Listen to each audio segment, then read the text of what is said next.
L'impact et la place de l'agriculture en République démocratique du Congo, telle est notre thématique d'aujourd'hui. Mesdames et messieurs, sur ce plateau, nous avons un ingénieur, un agronome dans son domaine. Avec lui, nous allons échanger sur la thématique précitée. Comme vous le savez, le nouveau ministre de l'Agriculture et Sécurité alimentaire a été nommé, qui a beaucoup de défis dans son domaine. Avec tout ce que Dieu nous a doté, cette terre arable que nous avons en République démocratique du Congo, cette terre où on peut planter partout aujourd'hui, nous aurons toujours un résultat. Même derrière nos maisons, nous plantons, même derrière là où on ne peut pas citer, nous plantons toujours quelque chose, mais aussi, ça donne toujours un résultat, ça donne des aliments. Comme vous le savez, être expert dans un précis domaine, il ne suffit pas seulement d'être vieux. Dans ces pays de prédation permanente, les jeunes essaient de sortir leur tête et ça, c'est aussi notre combat. Il est jeune, notre invité, un ingénieur agronome, comme je l'avais dit. Lui s'appelle Eli Mwinda, à qui j'ai le plaisir de dire bonsoir et bienvenue dans la voix de l'expert. Merci, bonsoir, monsieur les journalistes Guilain Caponda et bonsoir à tous les téléspectateurs de CIS-TV. Vous allez bien au moins? Oui, je vais bien. Ravi de vous avoir sur ce plateau. Je pense que je n'ai pas omis quelque chose sur la présentation de votre nom surtout. Non, ne vous avez pas oublié. Merci beaucoup. Ma première question est celle-ci, ingénieur Eli. Quelle est l'importance de l'agriculture dans notre pays?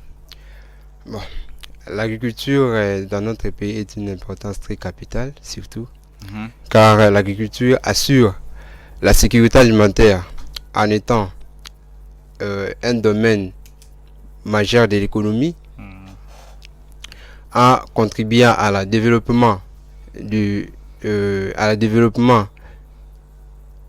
Pardon. Oui, on continue. On continue. Ouais. Je fais une arrêt, surtout. Bon. Je disais. En continuant le développement. Oui, je disais l'agriculture assure la sécurité alimentaire en étant un moteur économique, en contribuant à la développement rural et à la préservation de l'environnement et de la biodiversité. Je m'explique. Ouais. L'agriculture assure la sécurité alimentaire, c'est-à-dire l'agriculture nous fournit des denrées alimentaires de base, comme les céréales, des fruits, des légumes, la viande, les laits, qui constituent l'alimentation quotidienne de la population. En produisant ces aliments, le pays peut assurer un approvisionnement stable et accessible à tous, ce qui peut réduire la dépendance aux importations. Je disais que l'agriculture, c'est un moteur économique, c'est-à-dire l'agriculture, c'est un secteur économique majeur, générant des emplois directs dans les exploitations agricoles, mais aussi indirects dans les industries agroalimentaires, le transport, la transformation. Donc, ces revenus créés par l'activité agricole contribuent significativement au PIB national. Je disais que l'agriculture, soutenant le développement rural, c'est-à-dire l'agriculture permet de maintenir une activité économique et sociale dans des zones rurales en évitant l'exode rural. L'exode rural, c'est un mouvement... Le déplacement massif oui. des villageois vers la ville, si je peux dire ça. Oui, surtout. Ouais. Et puis l'agriculture permet, avec une agriculture durable, avec des pratiques respectueuses de l'environnement, l'agriculture permet de maintenir ou soit de préserver l'environnement ou soit l'écosystème. Merci beaucoup. Parlant de l'agriculture toujours, est-ce que votre métier dans notre pays, ce domaine-là de l'agriculture, est-ce qu'il est valorisé? Bon, moi je dirais que non, notre métier n'est pas valorisé. C'est vrai? Oui. Expliquez-vous. Surtout dans notre pays, nous avons des vastes terres arables. Et la fois passée, j'ai suivi une émission où on parlait du contrat entre la RDC et la Tanzanie, que la Tanzanie nous procure des maïs, surtout au Grand Katanga, il y a eu pénurie de maïs. Oui, oui. Donc, ce n'est pas normal, alors que nous avons des terres arables ici chez nous, avec un climat favorable pour l'agriculture. Surtout ça. Surtout pas nous produire. Et surtout pas nous pouvons produire chez nous, alors que nous avons de l'eau, nous avons de l'eau, l'air et puis le sol qui peut procurer ces aliments. C'est-à-dire là, je comprends que votre métier n'est pas valorisé. Et est-ce qu'on peut savoir le pourquoi votre métier n'est pas valorisé aujourd'hui dans notre pays? Bon, notre métier n'est pas valorisé parce que les agronomes font face à de nombreux défis. Surtout, les agronomes n'ont pas accès aux intrants modernes, aux outils surtout, et puis les infrastructures du transport, des transformations et de la commercialisation sont très rares. Oui, oui. Monsieur le ministre, je pense que vous connaissez les défis qui vous attendent dans votre domaine, surtout ces domaines de prédilection. Un domaine très nécessaire où vous avez été nommé ministre. Nous vous souhaitons bonne chance en espérant qu'il y aura des solutions à nos problèmes et surtout aux problèmes des agriculteurs et des agronomes, surtout ceux qui sont dans ce domaine de prédilection. Vous êtes aussi environnementaliste, et ça c'est une parenthèse. Oui. Vous vous occupez aussi des plantes. Une question, entre parenthèses. Les plantes que nous voyons très souvent ici ont quel impact dans le climat? Bon, les plantes que nous voyons souvent, les plantes sont importantes dans la régulation du climat, c'est-à-dire les plantes libèrent, les plantes captent le CO2, le dioxyde de carbone dans l'atmosphère et libèrent l'oxygène, ce qui peut réduire les effets des gaz à effet, les gaz à effet de serre. Et puis la présence des plantes réduit les îlots de chaleur urbains en rafraîchissant l'environnement. Donc les plantes libèrent l'eau dans l'atmosphère par le mécanisme de l'évapotranspiration, ce qui contribue à la formation du nuage et de la précipitation. Les plantes, ou soit les forêts, les autres écosystèmes végétaux captent les carbones dans l'air d'ici et dans le sol. Donc c'est ça l'impact des plantes sur le climat. Parlant toujours de l'impact des plantes, quelque chose que j'ai l'habitude de voir très souvent en République démocratique du Congo, je ne sais pas si ça se fait aussi sous d'autres cieux, le fait de couper abusivement les arbres sans la permission de l'État. Est-ce que sous d'autres cieux ça se fait? Bien sûr que ça ne se fait pas, mais ici, on peut se réveiller le matin, quelqu'un qui a un arbre devant lui, il peut le couper quand il veut, comme il veut, sans demander la permission de l'État. Pourquoi ce genre de choses? Est-ce qu'on peut couper un arbre aujourd'hui sans la permission de l'État? Et quelles sont les conséquences? Dans de nombreux pays, la coupe abusive d'arbres est strictement interdite et sanctionnée. En République démocratique du Congo, selon la loi numéro 11/2002 portant code forestier, c'est-à-dire la coupe d'arbres nécessite une obtention de permis auprès de l'administration forestière compétente. Donc, au cas contraire, parce qu'il y a des espèces d'arbres qui sont comme protégées. Et la coupe est réglementée, surtout voire même interdite. Donc l'État doit renforcer surtout les mécanismes de contrôle dans ces domaines. Ça concerne beaucoup plus les environnementalistes et leur ministère. Quand là où vous allez nous suivre, là où vous nous suivez de partout, cette question vous concerne et pourquoi pas la ministre elle-même qui a été reconduite dans dans ces domaines-là, est-ce qu'il existe une structure des agronomes ici, pas à Kinshasa, mais en République démocratique du Congo en général? Oui, il existe bel et bien une structure des agronomes. Mhm. Cette structure prend principalement la forme de deux structures professionnelles. Mm. Nous avons l'Ordre national des ingénieurs agronomes, Mhm. a pour mission de promouvoir la profession, de veiller à l'éthique et à la déontologie et de contribuer au développement de ces secteurs. Mm. Cette structure rassemble tous les ingénieurs agronomes du pays. Et la seconde, c'est l'association nationale des agronomes et vétérinaires en République démocratique du Congo, a pour mission de défendre les intérêts de ses membres, de faire la formation continue dans leur domaine, et puis à contribuer à l'essor du monde rural. Alors, ces structures, ou la structure des agronomes a pour mission, comme vous l'avez dit, de défendre l'intérêt de ses membres. Et C'est quoi cet intérêt, par exemple?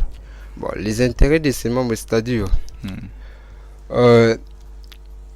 des agronomes ont des difficultés surtout en termes de matériel, Ah, vous l'avez dit, infrastructure et tout ce qui va avec. oui. Est-ce que vous faites partie de cette structure? Bon, malheureusement, Où ça viendra?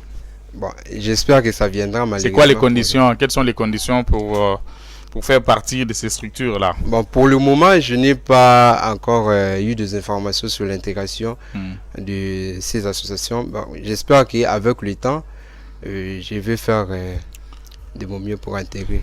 Bonne chance, ingénieur. Alors, nous poursuivons avec notre série de questions. Quelle est la spécialisation ou la spécialité d'un ingénieur agronome? Parce qu'il y a de ceux-là qui attendent surtout, il y a d'autres qui se disent ingénieur, qui est un ingénieur agronome, il est ingénieur peut-être il travaille à la SNEL, on l'appelle ingénieur. Lui qui travaille, qui a fait l'agronomie comme vous, on l'appelle ingénieur. Alors, c'est quoi la spécialisation d'un ingénieur agronome? Bon. Les agronomes plutôt possèdent une spécialisation dans les domaines de l'agriculture. C'est-à-dire, dans l'agriculture, nous avons des ingénieurs qui sont spécialistes en production végétale, comme je suis. Ah oui. Ils travaillent surtout sur l'amélioration des techniques culturales. Ils travaillent sur la gestion des maladies et ravagères et de la sélection de la variété. Donc, leur mission, c'est d'optimiser les rendements agricoles. Et il y a des ingénieurs aussi, il y a des agronomes plutôt, qui se spécialisent en production animale, c'est-à-dire, et s'intéressent beaucoup plus à l'élevage. Ils s'intéressent à l'élevage, à la santé animale. C'est-à-dire ce que les animaux mangent. Oui. Ok. À la santé animale, la nutrition, le bien-être animal. Donc, il y a aussi des agronomes qui se spécialisent en économie et politique, c'est-à-dire, et s'intéressent beaucoup plus sur les aspects économiques, la politique et puis les filières ou soit le marché. Ok. Et il y a d'autres agronomes qui s'intéressent sur l'agroalimentaire. Ce sont des chimistes et travaillent sur la transformation, sur les conditionnements des produits agricoles et la conservation des produits. Et il y a des ingénieurs, et il y a des agronomes plutôt, et d'autres agronomes travaillent sur les interactions entre les activités agricoles et l'environnement. Ce sont des agronomes de la gestion agro-écosystème. Et tous sont appelés ingénieurs?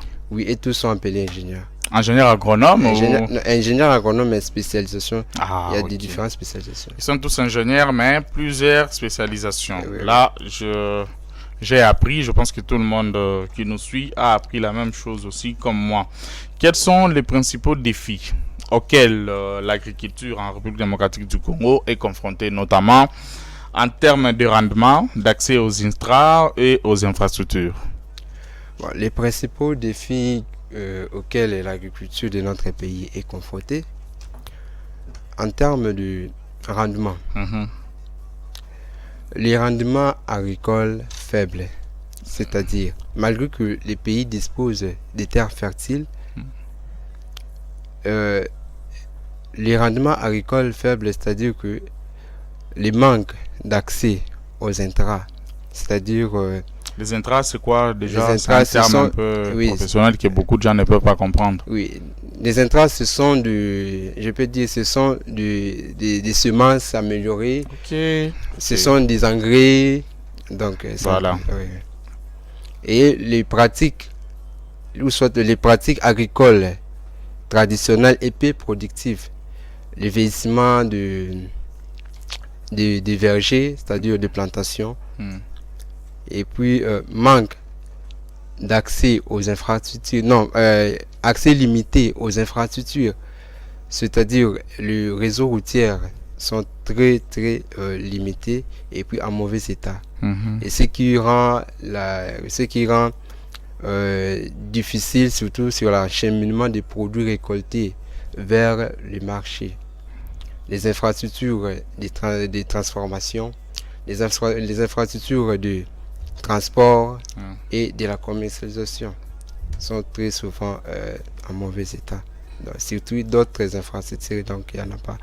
Et puis manque de financement surtout. Manque de financement et de soutien gouvernemental. C'est-à-dire, quand vous parlez de soutien gouvernemental, le gouvernement fait semblant comme si ce ministère n'existait pas ou soit ne soutient presque pas les agronomes dans votre domaine, c'est ça? Oui, les gouvernements ne soutiennent pas vraiment les agronomes, surtout. Les agronomes n'ont pas accès au crédit. D'autres agronomes n'ont pas accès au crédit. Ils ne sont pas nombreux.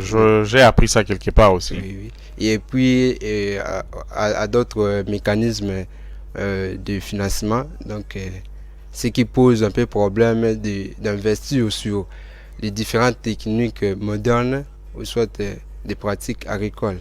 C'est ce qui pose un peu des problèmes.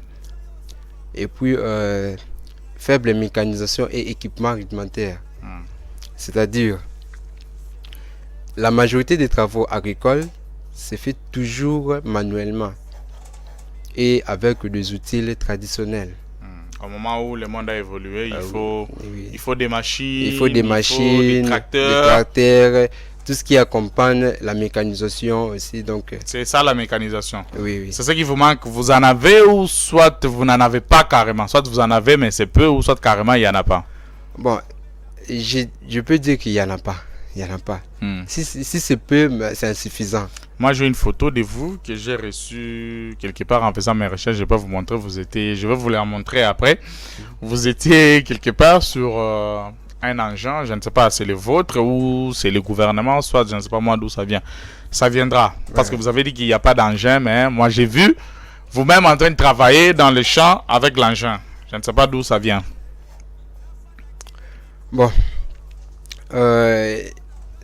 Cet engin, c'est pour l'entreprise que je ne vais pas citer le nom. Ah, ok, oui, bien sûr. Notamment, on ne fait pas la publicité, on est là comme expert. Oui. Mais surtout, donc, il y a des agriculteurs ou soit des mamans maraîchers qui manquent surtout des équipements. Surtout, il y a d'autres qui travaillent sans bottes, sans gants, je comprends sans tenue. Donc, quand il y a une entreprise qui a les engins, combien plus forte raison l'État congolais? Moi, je pense que c'est des trop. Nous continuons avec nos questions. En République démocratique du Congo, comme j'ai toujours l'habitude de le dire, notre cher et beau pays, comment est-ce que ce pays peut-il être diversifié ou peut-il diversifier ses produits agricoles afin de répondre aux besoins alimentaires de la population et d'accroître ses exportations? Bon, le pays peut diversifier la production agricole ou soit afin de répondre aux besoins alimentaires de la population et accroître ses exportations. Notamment, le pays peut développer les cultures vivrières. Lorsque je dis les cultures vivrières, on voit de maïs, de manioc et autres. Donc, le pays peut améliorer, soit augmenter la production des cultures vivrières, ce qui constitue l'alimentation de base de la population. Et puis, le pays peut introduire de nouvelles variétés à haut rendement et plus résistantes. Le pays peut diversifier les cultures des rentes, c'est-à-dire le pays peut développer ou soit produire les cultures d'exportation. Les cultures d'exportation, nous avons les cotons, nous avons du café, nous avons du cacao, du caoutchouc et d'autres. Le pays peut... Et ça fait partie de la richesse de notre pays. Oui, surtout. À l'époque, on produisait les caoutchoucs. Bien sûr. Surtout à l'époque. Dans le monde entier, bien sûr. Oui. C'est ici où étaient les centres de la production de caoutchouc. Oui, surtout des cafés et du cacao. Mais malheureusement, aujourd'hui, dans des pays étrangers, et surtout en Côte d'Ivoire, sont devenus le premier pays producteur, surtout en Afrique, sur la production des cacao. Donc le pays peut diversifier, valoriser surtout les cultures des rentes. Donc les pays peuvent valoriser les cultures horticoles. Les cultures horticoles, ce sont des cultures maraîchères. C'est-à-dire le pays peut augmenter, soit accroître la production maraîchère comme des tomates, des piments, aubergines africaines, ou soit aubergines mélangines. Le pays peut accroître la production des fruits tropicaux comme des ananas, avocats, oranges, bananiers. Ça s'appelle les fruits tropicaux en termes techniques. Oui, en termes techniques. Pour l'exportation. Le pays peut promouvoir l'élevage, c'est-à-dire intensifier la production de viande, la production de lait, la production d'œufs pour répondre à la demande de la population. Le pays peut mettre un système de production durable, c'est-à-dire avec une agriculture durable et de pratiques respectueuses afin de préserver l'environnement. Et puis, le pays peut améliorer la transformation et la commercialisation, c'est-à-dire les infrastructures de transformation, et donc accroître la mécanisation agricole surtout. C'est ce qui peut nous aider à promouvoir et à accroître la production surtout au niveau national. Merci beaucoup. Je vais demander, par rapport à ce que vous venez de dire, je vais demander une ou deux, trois photos que j'ai prévues pour que vous puissiez nous expliquer quel genre. Bon, bien sûr que nous avons la terre arable en République démocratique du Congo, ce que Dieu nous a gratuitement donné, mais malheureusement, on l'utilise presque pas. Vous allez nous aider, c'est-à-dire les téléspectateurs et moi, à nous expliquer quel genre, parce que vous avez parlé des fruits, des légumes, des plantes et tout ce qui va avec moi. Je vais soutirer quelques photos de vous en train de travailler dans un champ. Je pense que la régie peut nous aider à nous balancer quelques photos comme ça. Vous allez essayer de nous expliquer comment est-ce qu'on peut faire pour avoir ces produits qui sont là bientôt sur les écrans. Déjà, ça, c'est vous qui étiez en train de travailler. J'aimerais avoir les photos où l'ingénieur est sur les champs en train de travailler. Merci. L'autre, j'aimerais vraiment avoir les photos où... pas la vidéo, merci. Bien, merci beaucoup. Oui. Ces fruits, bon, c'est pas les fruits, ça c'est les piments. Je vis. Vous les plantez avec des engrais chimiques ou c'est notre terre arable?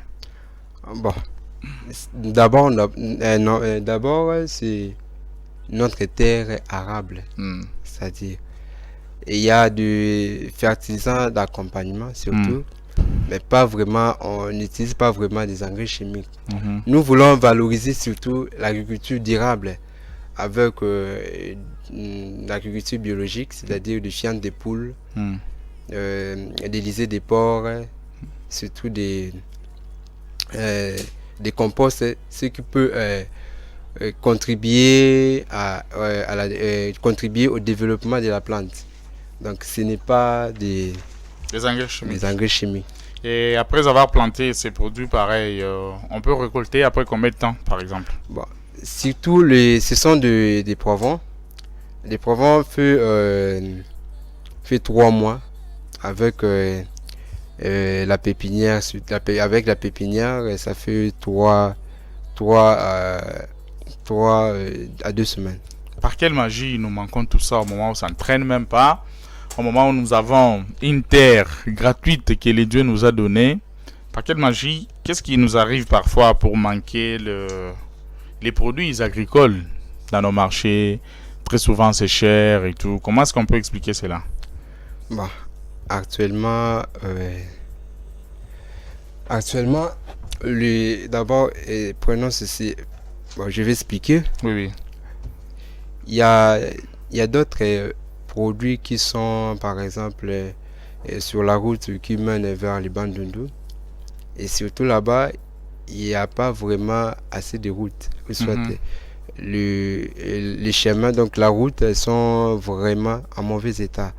Donc, si vous récoltez par exemple des tomates, des aubergines, pour arriver jusqu'ici, avec l'aconditionnement et la conservation des produits, vous risquerez de perdre La qualité de Ok, votre... J'en fais une idée maintenant. De Là, votre- ce n'est pas seulement un problème des ingénieurs agronomes Oui, ou des oui, agriculteurs, mais c'est aussi un problème des infrastructures. C'est-à-dire, là, c'est la charge du nouveau ministre des Transports oui, qui oui. peut Et essayer de surtout, vous aider sur- la continuité des formations, surtout pour valoriser ou soit mettre en place de nouvelles technologies. Et ça peut nous aider. Merci beaucoup. Une question qui va peut-être clôturer notre émission d'aujourd'hui. Après tout ce que vous avez dit aujourd'hui sur votre domaine, dans votre domaine précis, un domaine de prédilection, un domaine que vous aimez d'ailleurs, vous travaillez dans ces domaines-là. Si vous êtes nommé ministre aujourd'hui, par exemple, Et ministre de l'Agriculture aujourd'hui, qu'est-ce que vous allez faire dans votre domaine pour permettre aux ingénieurs agronomes ou aux agriculteurs de vivre ou de bien se sentir à l'aise, selon vous, d'après vous? si je suis nommé ministre aujourd'hui, malheureusement qu'il y a eu déjà un nouveau Non, c'est un ministre. exemple parce Oui. que nous critiquons beaucoup. Il se Oui, peut oui. que tout peut changer aujourd'hui, non? C'est ingénieur Eli Mwinda qui est nommé ministre de l'Agriculture et Sécurité Alimentaire. On fait quoi? Bon, si je suis nommé ministre de l'Agriculture, tout d'abord, je veux mettre en place un programme de formation. Des formations et de développement développement de compétences pour les agronomes, pour les ingénieurs ainsi que pour les agriculteurs. L'objectif serait de leur donner à des nouveaux à des techniques nouveaux, surtout de renforcer leurs compétences sur le terrain. Et en tant que ministre, je veux mettre en place un système de subvention et d'incitation financière. C'est-à-dire pour financer les agriculteurs. Il y a d'autres mamans maraîchers surtout qui n'ont pas de financement pour procurer ce qui est nécessaire. Il y a de ceux-là qui manquent même des espaces pour, Des espaces. pour ne fût-ce que planter quelque chose en fait de vendre ou de manger, c'est compliqué. Alors c'était une petite question, peut-être une question piège. Non, c'est beaucoup. Oui, oui, ok. C'est beaucoup. Ouais, continuez, vous avez le temps. Je veux renforcer des partenariats avec des universités et des instituts de recherche agricole pour encourager la recherche. Les résultats de ces travaux seraient soumis auprès des agriculteurs. Et puis, je veux mettre en place un système de financement, c'est-à-dire au crédit et à l'assurance surtout. Et puis, je vais renforcer les chaînes de valeur en facilitant les connexions entre les producteurs, les transformateurs et le marché pour faciliter la commercialisation des produits agricoles. C'était une question pour vous, pour savoir si c'est vous qui êtes ministre aujourd'hui, qu'est-ce que vous allez faire? C'était une petite question, une question piège, comme je l'avais dit. Alors, qu'est-ce que vous conseillez au nouveau ministre de l'Agriculture aujourd'hui? Qu'est-ce qu'il peut faire pour aller de l'avant? Qu'est-ce qu'il peut faire pour relever les défis dans votre domaine? Bon, surtout les défis, aux questions précédentes, je viens de parler aux défis auxquels le domaine des domaines de l'agriculture est confronté. Je vais conseiller au nouveau ministre de mettre en place un mécanisme d'accès aux intrants, aux infrastructures, améliorer les conditions de vie surtout pour les agriculteurs, mettre un système de financement et renforcer les chaînes de valeur en facilitant les connexions entre les producteurs, les transformateurs et puis le marché. Je conseille au nouveau ministre de promouvoir la profession de l'agronome, surtout en République démocratique du Congo, et d'accompagner les agriculteurs, de leur doter de matériel nécessaire pour nous produire des aliments sains et nutritifs. Merci beaucoup. Mesdames et messieurs, comme vous le constatez, nous sommes à la fin, presque à la fin de notre émission. C'était ingénieur agronome Eli Mwinda. Avec lui, notre thématique d'aujourd'hui était basée sur l'impact et la place de l'agriculture en République démocratique du Congo. Je l'ai dit au début de cette émission, ce pays est riche. Ce pays, Dieu nous a doté de tout. Dieu nous a donné tout ce que les autres n'ont pas. Surtout cette terre arable que nous avons dans ce pays qui peut nous permettre de planter à n'importe quand, n'importe où pour récolter quand on veut. L'ingénieur Eli Mwinda nous a aidé avec certaines explications en répondant à nos questions ici présents pour votre émission La Voix de l'expert. Je l'ai dit, pour être expert, il ne suffit pas seulement être vieux, même les jeunes sont là pour relever les défis. Mesdames et messieurs, c'est avec cette thématique d'aujourd'hui que nous vous disons au revoir. Nous vous retrouvons prochainement. Restez branchés sur le programme de 6 télévisions.